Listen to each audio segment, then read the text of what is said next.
अपने दुखों की वजह आप खुद न बने।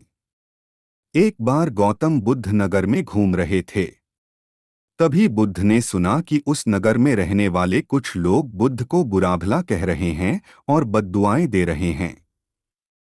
ऐसा इसलिए हुआ क्योंकि उस नगर में रहने वाले कुछ बुद्ध विरोधियों ने आम नागरिकों के मन में ये बात बिठा दी थी कि गौतम बुद्ध एक ढोंगी व्यक्ति हैं और ये उनके धर्म को भ्रष्ट कर रहे हैं। इस वजह से उस नगर में रहने वाले लोग बुद्ध को पसंद नहीं करते थे और उनको अपना दुश्मन मानते थे। गौतम बुद्ध ने जब नगरवासियों के इन उलाहनों को सुना तो वह एक कोने में शांति के साथ खड़े हो गए और उनकी बुरी बातों को आराम से सुनते रहे।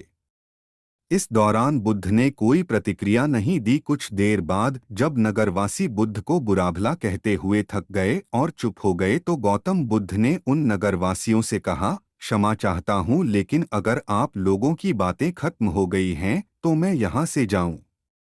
ये सुनकर उनको बुरा कहने वाले लोग बहुत आश्चर्यचकित हुए।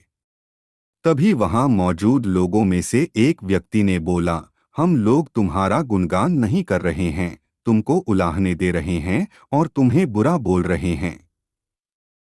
क्या तुम पर इन बातों का कोई असर नहीं हो रहा? उस व्यक्ति की बात का जवाब देते हुए गौतम बुद्ध ने कहा, आप सब चाहें मुझे कितनी भी गालियां दे या कितना भी बुरा कहें, मैं इन्हें खुद पर नहीं लूंगा क्योंकि मैं जानता हूं कि मैं कुछ गलत नहीं कर रहा। इसलिए इन बातों को जब तक मैं स्वीकार नहीं करता तब तक इनका मुझ पर कोई असर नहीं पड़ रहा है। गौतम बुद्ध ने आगे कहा, जब मैं इन गालियों और बुराइयों को अपने ऊपर लूंगा ही नहीं तो ये निश्चित तौर पर आपके पास ही रह जाएंगी और मुझ पर असर नहीं करेंगी। ये शिक्षा मिलती है।